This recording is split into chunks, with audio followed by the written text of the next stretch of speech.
ये तकवा और मुत्तकी का ड्रामा बंद करो। वो सब जालिम है, चाहे कितनी नमाजें पढ़ लो, चाहे कितने रोजे रख लो, चाहे कितनी तहज्जुदें पढ़ लो, जो अपने बेटों को तो जमीन और जायदाद देते हैं, लेकिन अपनी बेटियों के लिए उनके पास कोई जमीन नहीं है, कोई हिस्सा नहीं। और सुनिए, हजरत साद इब्न अबी वक़ास का नाम सुना होगा, बहुत जलील क़द्र सहाबी गुजरे हैं। हजरत साद इब्न अबी वक़ास बहुत ही जलील क़द्र सहाबी गुजरे हैं, सख्त बीमार हुए और फिर कुछ ठीक होने लगे। अब इधर तवज्जो दीजिएगा तो समझ पाइएगा मेरे वाक़े को। और अगर ये देखो, कमर झुक चुकी है, अब उठ रहे हैं बेचारे।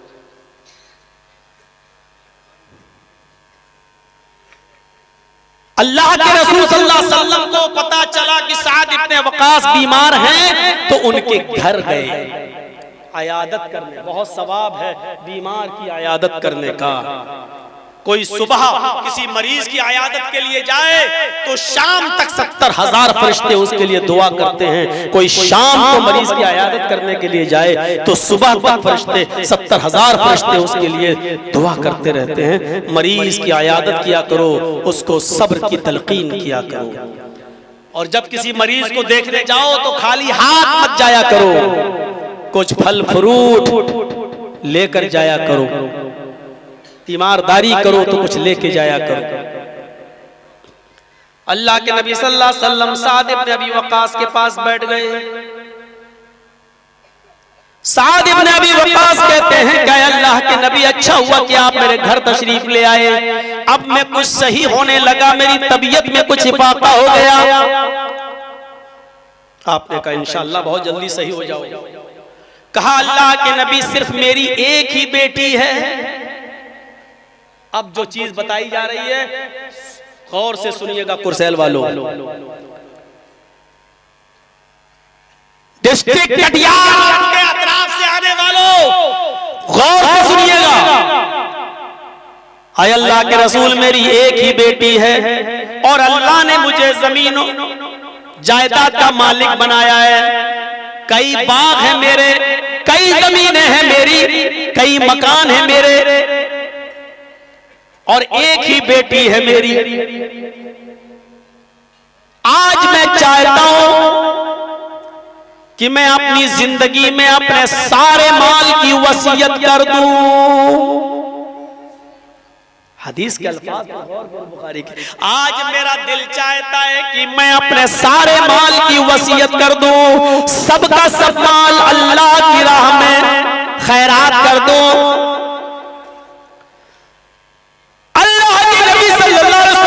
फरमाया ला तफअल हाकज़ा, ऐ साद इब्न अबी वक़ास, तुम ऐसा हरगिज़ नहीं कर सकते।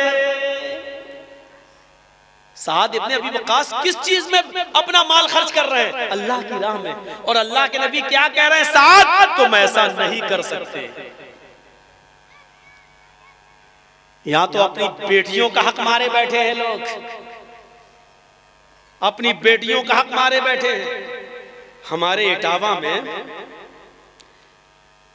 रमजान के महीने में जब मैं वुजू बना रहा था मस्जिद में, तो एक लड़का मेरे पास आया। उसकी बहन हमसे पहले ही मसला पूछ चुकी थी, बहुत पहले, तो हमें मालूम था उसके बारे में। तो वो वहां बैठकर हमसे कहने लगा, मौलाना एक मसला बताइए। मैंने कहा जी बोलो क्या बात? कहा हम जो कुल्ला कर रहे हैं, रोजे की हालत में कुल्ला करते हैं, कुल्ला करते हैं तो जबान में थोड़ा पानी रह जाता है। हर आदमी की बात है, जब कुल्ला करेगा तो जबान में पानी तो कुछ चिपक ही जाएगा ना। कहा कि अब कोई आदमी इसको दांतों से ऐसे तो करता नहीं है, कर अब जबान पर जो पानी चिपक गया, वुजू के बाद हम उठते हैं और नमाज पढ़ने जाते हैं, अगर जबान का वो चिपका हुआ पानी थूक के जरिए पेट में चला जाए तो रोजे पर कोई फर्क पड़ेगा? मैंने कहा बेटा आज जुमेरात है, कहने लगा ठीक जी। मैंने कहा कल जुमे का खुतबा मैं इसी टॉपिक पे दूंगा, तुम सुन लेना। कहने लगा आप भी मुझे बता दीजिए। तो मैंने कहा इसको मैं जुमे में बताऊंगा ताकि सबको फायदा हो। वो सिर्फ वो था और मैं था। और दूसरे दिन जब जुमे का खुतबा हुआ तो मैंने जुमे के खुतबे में उसका नाम लिए बगैर कहा, और वो आगे ही बैठा हुआ था। आज मैंने उसका नाम लिए बगैर कहा कि हमने कहा लोग इतने बड़े बड़े तकी और परहेजगार होने का नमूना पेश करते हैं कि रोजे की हालत में वुजू बनाते वक्त वो ये पूछते हैं कि ज़बान पर चिपका हुआ पानी अगर हलक के नीचे चला जाए तो क्या मेरे रोजे पर कोई फर्क पड़ेगा? पूछने वाले लोग वो हैं जो अपनी बहनों का हक मारे बैठे हैं, जिनकी बहनें हमारे पास शिकायत लेके आई है कि भाई अपनी विरासत में से अपनी बहन को हक नहीं दे रहा है। जो अपनी बहनों का हक मारे बैठे हैं वो ये मसला पूछते हैं कि हम रोजे की हालत में अगर ज़बान पर चिपका हुआ पानी अगर हलक में चला जाए तो रोजे पर कोई फर्क पड़ता है या नहीं पड़ता है। ये तकवा और मुत्तकी का ड्रामा बंद करो। वो सब जालिम है, चाहे कितनी नमाजें पढ़ लो, चाहे कितने रोजे रख लो, चाहे कितनी तहज्जुदें पढ़ लो, जो अपने बेटों को तो ज़मीन और जायदाद देते हैं लेकिन अपनी बेटियों के लिए उनके पास कोई ज़मीन नहीं है, कोई हिस्सा नहीं है, ये खाइन है। क़यामत के दिन अल्लाह तबारक व तआला नमाज और रोजे की कमी तो माफ कर सकता है, लेकिन एक बंदे के हक मारने के जुर्म में आपको माफ नहीं करेगा। सिर्फ शादी करके जहेज दे देने से मेरे भाइयों लड़कियां विरासत से महरूम नहीं हो जाएंगी। बहनों का भी हक है और बेटे जो आपको देना पड़ेगा, आपके इंतकाल के बाद तरके की शक्ल में उनको मिलेगा।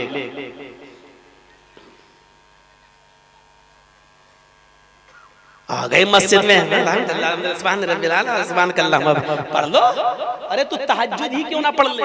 तेरे सर पर इतना मोटा टीका क्यों ना जम जाए? अगर तू वसीयत नहीं करता, अगर तू अपनी जिंदगी में ये नहीं कहता कि मेरे इंतकाल के बाद लड़के और लड़की और बीवी और बहन जितना भी है सबको शरीयत के मुताबिक जितना बनता है उतना पूरा पूरा हक उनको दे देना। अगर आप ये वसीयत नहीं करते हैं तो आप गुनाहगार होंगे। अगर आप ये कह के जाते ना बड़े बेटे ने मेरी ज्यादा खिदमत की है उसको इतना दे देना, और उन्हें कम की इनको इतना इतना दे देना, तो आप गुनाह का दरवाजा खोल के जा रहे हैं। अगर आपके किसी बेटे ने आपकी खिदमत ज्यादा की है तो उसको सवाब भी ज्यादा मिलेगा, लेकिन खिदमत ज्यादा करने की वजह से वो आपकी जमीन और जायदाद में ज्यादा हिस्सेदार बन जाए, ये नहीं होता है, ये गलत है। अल्लाह के नबी ने साद इब्न अबी वक़ास से कहा, साद तुम सारे के सारे माल की वसीयत नहीं कर सकते, इसको न तो सारा का सारा माल मस्जिद में दे सकते हो, न मदरसों में, न गरीबों में, न मिस्कीनों में, तुम ऐसा हरगिज नहीं कर सकते। हजरत साद इब्न अबी वक़ास कहते हैं, ऐ अल्लाह के नबी तब हम 2/3 माल की वसीयत कर देते हैं। 2/3 यानी हमारी जो वरासत, जो जमीन और जायदाद, जो जमीन है, जो मकान है, हम उसके 3 हिस्से कर देते हैं और 2 हिस्से खैरात कर देते हैं, सदका कर देते हैं, अल्लाह की राह में निकालने की वसीयत कर देते हैं। 3 हिस्से करके 2 हिस्से। क्या 2/3 की 2/3 की मैं वसीयत कर दूं? अल्लाह के नबी ने फरमाया ला तफअल, साथ तुम 2/3 की भी वसीयत नहीं कर सकते, ये तुम्हारे लिए गलत है। तुम अपनी वरासत में से, अपनी मिल्कियत में से 3 हिस्सों में से 2 हिस्से की भी वसीयत नहीं कर सकते। हजरत साद इब्न अबी वक़ास कहते हैं, बुखारी शरीफ की रिवायत, अल्लाह के नबी तब हम आधा कर देते, आधे को हम छोड़ देते और आधा माल हम वसीयत कर देते हैं कि अल्लाह की राह में खैरात, अल्लाह की राह में सदका है। अल्लाह के नबी फरमाते हैं, ऐसा तुम आधा माल भी अल्लाह की राह में नहीं निकाल सकते। हमारी कहा कि तुम नहीं निकाल सकते। तब अल्लाह के नबी से साद इब्न अबी वक्कास ने कहा, अय अल्लाह के रसूल, फिर 1/3 यानी 3 हिस्सों में से क्या 1 हिस्से की भी हम वसीयत नहीं कर सकते हैं? आपने फरमाया हाँ, ऐसा 1/3 की तुम वसीयत कर सकते हो, 1/3 की तुम वसीयत कर सकते हो, लेकिन ये भी ज्यादा है, ये भी ज्यादा है। करना तो नहीं चाहिए, लेकिन अगर 1/3 की करना चाहो तो कर सकते हो, हालांकि ये भी ज्यादा है।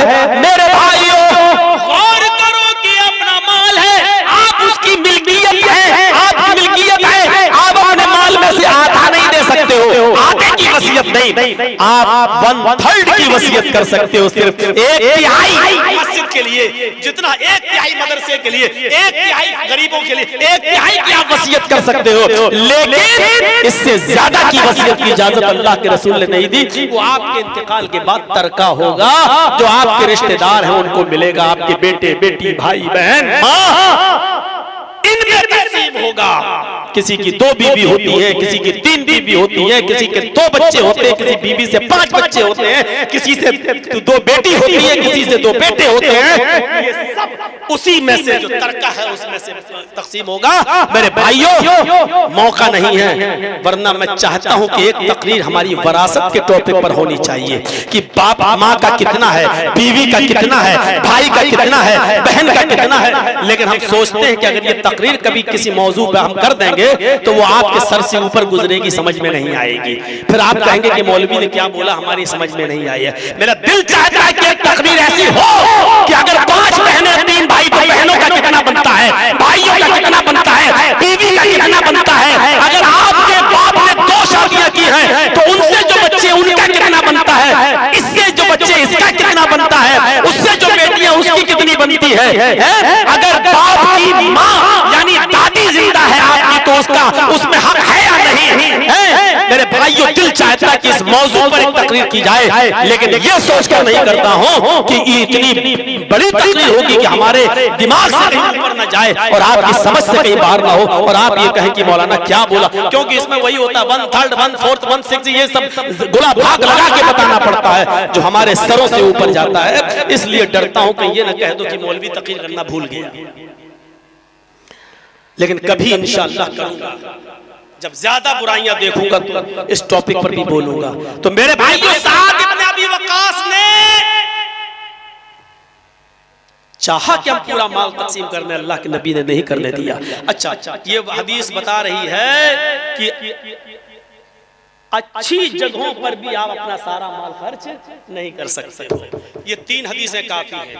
अब आइए हम अपने समाज और सोसाइटी में देखें, हम शादियों में कितना खर्च करते हैं, जहेज में क्या कर रहे हैं, जहेज का चलन कैसा है। आज आपको ये सुनना ही पड़ेगा। थोड़ी देर के लिए कलेजा थाम कर बैठिए, जब झमेले हमने पाले हैं तो सुनना भी पड़ेगा, और अगर नहीं सुनना चाहते हो तो फिर जलसे कराना बंद करिए। पहले थोड़ा सा इशारा शादी की। शरीयत ने शादी में तीनदारी को इख्तियार करना और मुंतखब करने को तरजीह दी है। एक मसला पहले जहन में रखिए, शादी का पैगाम लड़के वालों को देना चाहिए लड़की के घर, या लड़की वाले पहुंचाएं लड़के वाले के घर, क्या सही है? हमारे समाज में क्या होता है, पहले जहन को रखिए, लड़के के माँ बाप रिश्ता लड़की के घर लेके जाएं, ये सही है, या लड़की के माँ बाप को फिक्र होनी चाहिए कि अपनी बेटी का रिश्ता हम के लिए जाएं लड़के वालों के पास? 2 चीजें। तीसरी चीज, क्या कोई लड़का खुद किसी लड़की से कह सकता है कि मैं तुमसे शादी करना चाहता हूं? क्या कोई लड़का खुद पैगाम पहुंचा सकता है या नहीं? और चौथी चीज, क्या कोई लड़की भी खुद अपना पैगाम किसी लड़के को दे सकती है कि नहीं कि मैं आपसे शादी करना चाहती हूं? ये 4 चीजें आज समझ लीजिएगा। शायद मैं अब तक नहीं बोला हूं।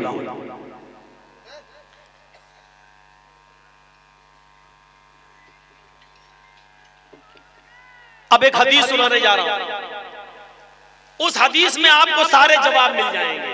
हदीस सुनिए, वाकया है। हजरत उमर फारूक की एक बेटी थी, स्पीड मैंने कम कर दी ताकि आपके समझ में आ जाए। हजरत उमर फारूक की एक बेटी थी जिनका नाम था हफ्सा, और हजरत हफ्सा का निकाह हुआ था हजरत खुनैस इब्ने हुज़ाफा अस्सहमी रज़ियल्लाहु ताला अन्हु से। नाम क्या था उनके शौहर का? खुनैस। हजरत खुनैस इब्ने हुज़ाफा। अब थोड़ी सी तवज्जो आप दे देंगे तो बहुत सी बातें मालूम हो जाएंगी आपको। हजरत खुनैस जंगे बद्र में शरीक थे और जंगे बद्र में नबी का साथ दे रहे थे, उमर फारूक के दामाद। लेकिन उनको कई तीर लग गए थे। हजरत खुनैस काफी जख्मी हो गए थे उस जंग में, और उनको जख्मी की हालत में घर पे लाया गया, और वो ज्यादा दिन तक उन जख्मों की ताब न ला सके, और हजरत खुनैस का उन्हीं जख्मों की वजह से इंतकाल हो गया। अब पूरा वाकया समझ गए होंगे आप। हजरत हफ्सा किसकी बेटी थी? हजरत उमर की। दामाद का नाम क्या था? खुनैस। जंगे बद्र में लड़ रहे थे, जख्मी हो गए, घर में आए, इलाज चला, लेकिन जाम पर न हो सके और उसी जख्मों में इंतकाल कर गए। हफ्सा बेवा हो गई। जिस वक्त हजरत हफ्सा बेवा हुई, उस वक्त हजरत हफ्सा की उम्र कितनी थी? 21 साल। जितनी बातें मैं बताया हूं, अब मैं किसी को खड़ा कर रहा हूं पूछने के लिए कि मैंने क्या बताया है हजरत हफ्सा के ताल्लुक से। देखें, आप गौर से सुन रहे हैं कि आप खड़े होकर अपनी पैंट सीधी कर रहे हैं। पूछने से पहले एक मर्तबा फिर ज़हन में रख लीजिए, हफ्सा उमर की बेटी, दामाद का नाम उमर के खुनैस, जंगे बदर में जख्मी हुए, घर पे आए, जाम पर न हो सके, इंतकाल हो गया, हफ्सा बेवा हो गई। जिस वक्त हफ्सा बेवा हुई, उनके शौहर खुनैस इब्ने हुज़ाफा का इंतकाल हुआ। उस वक्त हफ्सा की उम्र कितनी थी? 21 साल। दामाद के इंतकाल के बाद अपनी जवान बेटी 21 साल बेटी हफ्सा की फिक्र हजरत उमर फारूक को होने लगी। अल्लाह, मेरी बेटी अभी जवान है, मात्र 21 साल की, और मेरे दामाद खुनैस का इंतकाल हो गया है, अब क्या होना चाहिए? हफ्सा ने इद्दत गुजारी।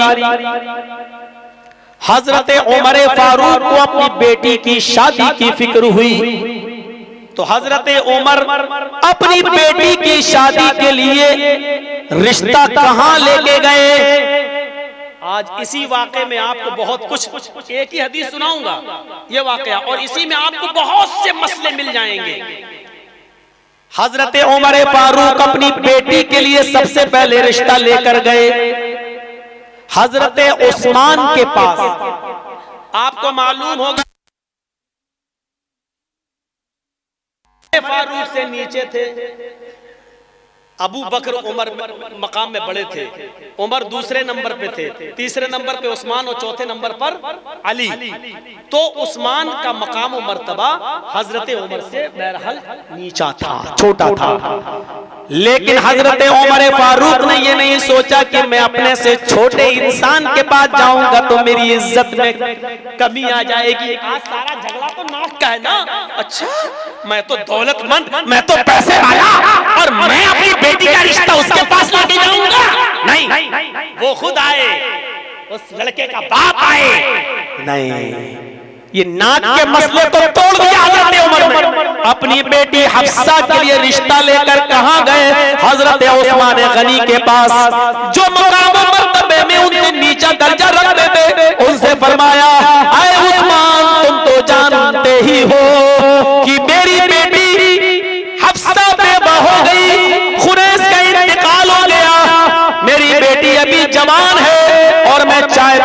कि मैं अपनी बेटी का निकाह तुमसे कर दूं।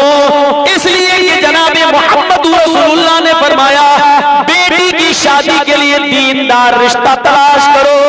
दीनदार रिश्तों की कमी मेरे पास नहीं है, लेकिन दीनदारी देखता थी, इसलिए मैं तुम्हारे पास आया। आए उस्मान, तुम क्या चाहते हो तो गौर कर लो। मैं अपनी बेटी का हाथ तुम्हें देना चाहता हूँ। मैं अपनी बेटी हफ्सा को तुम्हारे निकाह में रखना चाहता हूँ। हजरत उस्मान गनी ने फरमाया ठीक है, मैं गौर करूंगा, घर जा रहा हूं, राय बनाऊंगा, यानी कुछ लोगों को बिठाऊंगा, सोचता हूं। हजरत उमर फारूक ने कहा ठीक है। कुछ दिनों के बाद हजरत उमर फिर मिले उस्मान गनी से और फरमाया कि आए उस्मान, अब तो कई दिन हो गए, तुम्हारी राय बनी या नहीं? बताओ, तुम्हारे लिए अभी तक मैंने अपनी बेटी के लिए कोई दूसरा रिश्ता नहीं देखा, तुम बताओ तुम्हारी क्या राय है? हजरत उस्मान ने साफ साफ मना कर दिया, आए उमर, राय नहीं हो पा रही है, सब मुत्तफिक नहीं हो पा रहे हैं, इसलिए मैं आपकी बेटी के साथ निकाह नहीं कर सकता। हजरत उमर फारूक ने कहा कोई बात नहीं, राय नहीं हुई कोई, ठीक है, चले आए। अब हजरत उमर फारूक रज़ियल्लाहु ताला अन्हु अपनी बेटी के लिए किसके पास गए? आप सुनेंगे तो ताज्जुब करेंगे। हजरत अबू बकर सिद्दीक के पास। और अबू बकर सिद्दीक से फरमाया कि मैं उस्मान के पास गया था, उस्मान ने मना कर दिया, मैं तुम्हारे पास आया हूं, मैं अपनी बेटी का निकाह तुम्हारे साथ करना चाहता हूं। थोड़ा सोचिएगा, बेटी की उम्र कितनी है? 21 साल। और अबू बकर सिद्दीक की उम्र कितनी है? हजरत उमर फारूक से भी उम्र में बड़े। आज बड़ी आसानी से कह देते हैं अच्छा कमीने पैगाम भेज रहा फला जगह, तेरी बेटी की उम्र की है। ये हमारी और आपकी सोच हो सकती है और गोदी मीडिया की सोच हो सकती है। शरीयत हमें क्या बता रही है देखिए। हजरत अबू बकर से कहा कि मैं अपनी बेटी का निकाह तुम्हारे साथ करना चाहता हूं, तुम्हारी क्या राय है? हजरत अबू बकर सिद्दीक खामोश रहे, कुछ नहीं बोले, ना हाँ ना ना, खुश खामोश हो। हजरत उमर फारूक अपने घर पे आए और उन्होंने अपनी बीवी से फरमाया मुझे उस्मान गनी के इनकार से इतनी तकलीफ नहीं हुई जितनी तकलीफ मुझे हजरत अबू बकर की खामोशी से हुई। अबू बकर को अगर मेरी बेटी से निकाह नहीं करना था तो न करते, मना कर देते, लेकिन उन्होंने खामोशी अख्तियार कर ली। हजरत उस्मान ने तो साफ साफ मना कर दिया, मुझे उस्मान के इनकार से इतनी तकलीफ नहीं हुई जितना अबू बकर की खामोशी से तकलीफ हुई। बोलना छोड़ दिया, सलाम दुआ चाहिए, सलाम अलैकुम सलाम, बातचीत अब वो नहीं रही। अबू बकर भी समझ गए कि उमर फारूक शायद हमसे कुछ नाराज है, दिल में कुछ लिए हुए,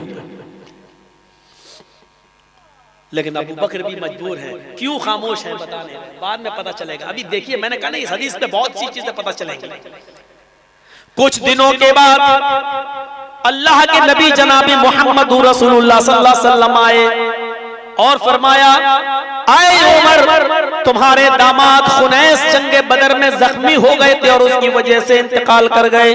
तुम्हारी बेटी हफ्सा बेवा हो गई, मैं चाहता हूं कि तुम्हारी बेटी हफ्सा से निकाह कर लूं, लिहाजा मैं अपना पैगाम तुम्हारी बेटी हफ्सा के लिए लाया हूं। अगर तुम चाहो तो अपनी बेटी हफ्सा का निकाह मेरे साथ कर दो। हजरत उमर फारूक फौरन तैयार हो जाते और उन्होंने अपनी 21 साला बेटी हजरत हफ्सा का निकाह जनाबे मोहम्मद रसूलुल्लाह से कर दिया।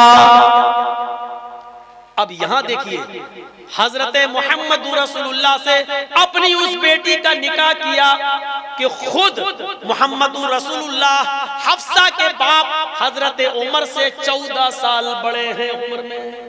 कितने साल? 14 साल।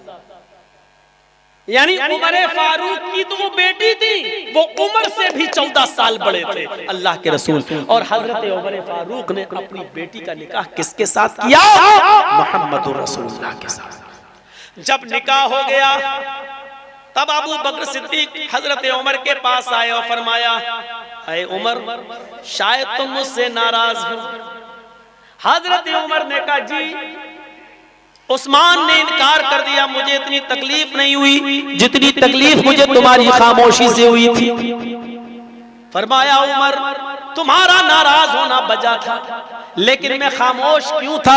शायद तुम्हें नहीं मालूम, अल्लाह के नबी सल्लल्लाहु अलैहि वसल्लम ने खुनैस के इंतकाल के बाद जब तुम्हारी बेटी इद्दत में थी हफ्सा, उसी वक्त मुझसे जिक्र किया था कि हफ्सा की इद्दत हो जाने दीजिए, तब तक उमर फारूक का भी गम दूर हो जाएगा और हफ्सा का भी गम दूर हो जाएगा। जब हफ्सा की इद्दत खत्म हो जाएगी तो मैं अपना पैगाम हफ्सा के लिए उमर फारूक को दूंगा। अल्लाह के नबी अपने निकाह का इरादा मुझसे कर चुके थे, ये बात नबी की मेरे दिल में राज थी, इसलिए मैं हाँ भी नहीं कह सका कि हाँ मैं निकाह करूंगा, इसलिए कि जिसका इरादा अल्लाह के नबी ने कर लिया हो तो मैं कौन होता हूँ टांग बढ़ाने वाला। और मैंने तुमसे इसलिए नहीं कहा कि अल्लाह के नबी आपकी बेटी से निकाह करना चाहते हैं, क्योंकि अल्लाह के नबी ने मुझसे अपना ये राज बताया था। मैं नहीं चाहता था कि नबी का ये राज फाश हो और नबी का ये राज मेरे दिल से निकले। शादियां राज में रखा करो और चुपके से शादियों का पैगाम दिया करो, क्योंकि आज के दौर में अगर किसी को पता चल गया कि फला तुम्हारी बेटी के साथ निकाह का पैगाम भेज रहा है तो दूसरे मन चले उस लड़के में हजारों बुराइयां निकाल के रिश्ता तुड़वा देंगे, उस लड़की में हजारों बुराइयां निकाल के रिश्ता तुड़वा देंगे। इसलिए अबू बकर सिद्दीक ने नबी अकरम की बात को राज में रखा है। शादी के चर्चे बहुत चुपके से होते हैं, ऐलान आम होता है, निकाह आम तरीके से किया जाता है, लेकिन शादी के रिश्ते चुपके से चलाना चाहिए ताकि आज के जमाने में किसी बदमाश को पता न चले और लड़कियां लड़की में हजारों बुराइयां निकाल के वो रिश्ते को तुड़वा ना दे। इस हदीस से पता चला कि लड़की भी, लड़की के बाप भी लड़की के लिए निकाह का पैगाम लड़के वालों को दे सकते हैं, जैसे उमर फारूक ने दिया। उमर फारूक ने अपने से छोटे मकाम वाले इंसान को, उस्मान को दिया, नाक नहीं कल गई, और फिर वो अपने से बड़े मर्तबे वाले अबू बकर सिद्दीक के पैगाम में निकाह दिए। मेरे भाइयों, उससे उनकी शान घट नहीं गई और बढ़ नहीं गई। तो आप अपनी बेटी के लिए दीनदार रिश्ता देख सकते हैं और बेटी के लिए खुद जा सकते हैं, लड़के के माँ बाप से बात कर सकते हैं, लड़के से भी बात कर सकते हैं, जैसा कि हजरत उमर फारूक ने डायरेक्ट उस्मान से कहा, डायरेक्ट अबू बकर से कहा। और मेरे भाइयों, लड़के वाला भी डायरेक्ट पैगाम दे सकता है, जैसे खुद जनाबे मोहम्मदुर रसूलुल्लाह ने हजरत उमर फारूक की बेटी के लिए हजरत उमर से कहा कि मैं आपकी बेटी से निकाह करना चाहता हूँ। डायरेक्ट लड़का भी लड़की के बाप कह सकता है, आपकी बेटी से मैं निकाह करना चाहता हूँ, मैं दीनदार हूँ, नमाजी हूँ, रोजदार हूँ, मेरा जरिए माश ये है, मैं कमाता हूँ, मुझे जहेज नहीं चाहिए, मुझे कुछ नहीं चाहिए। और इसमें लड़की के बाप को नाराज नहीं होना चाहिए, क्योंकि शरीयत इस बात की इजाजत देती है। हजरत उमर ने, हजरत मोहम्मद रसूलुल्लाह ने डायरेक्ट लड़की के बाप उमर से उनकी बेटी का हाथ मांगा था, तो लड़का डायरेक्ट बाप से हाथ मांग सकता है बेटी का। मौलाना साहब, बहुत आसान कर दिया मामला आपने, लेकिन शरीयत के दायरे में रहकर, शरीयत के दायरे में रहकर अल्लाह के रसूल तो डायरेक्ट हजरत उम्मे सलमा के पास चले गए थे। उम्मे सलमा के शौहर अबू सलमा का जब इंतकाल हो गया और उम्मे सलमा की जब इद्दत पूरी हो गई तो अल्लाह के नबी उनके पास गए, उन्होंने दरवाजा खोला, अंदर बुलाया, तकिया दे दिया, तकिए पर टेक लगाकर नबी अकरम बैठ गए। कहा, अल्लाह के नबी, अचानक मेरे घर कैसे आना हुआ? फरमाया, आए उम्मे सलमा, तुम्हारे शौहर का इंतकाल हो गया है, तुम बेवा हो गई हो, मैं तुमसे निकाह करना चाहता हूं। उम्मे सलमा ने कहा अल्लाह के नबी ऐसा नहीं हो सकता है कि आप किसी को पैगाम निकाह का पैगाम दें और वो इनकार कर दे। उससे बड़ा बदनसीब कौन होगा। मैं इनकार नहीं कर सकती, लेकिन मेरी कुछ शर्तें हैं। पहली शर्त यह है कि मैं अब मां बनने के लायक नहीं हूं, मैं शादी की उम्र को क्रॉस कर चुकी हूं, यानी अब मैं बच्चे नहीं पैदा कर सकती, मैं बुढ़ापे की दहलीज पर कदम रख चुकी हूं। दूसरी चीज ये कि अल्लाह के नबी आपकी पहले से कई बीवियां हैं और मुझे भी आप अपनी बीवी बना कर ले जाएंगे। अगर आपकी और बीवियों ने मुझे कुछ उल्टा सीधा बोल दिया तो मुझ पे बर्दाश्त नहीं होगा।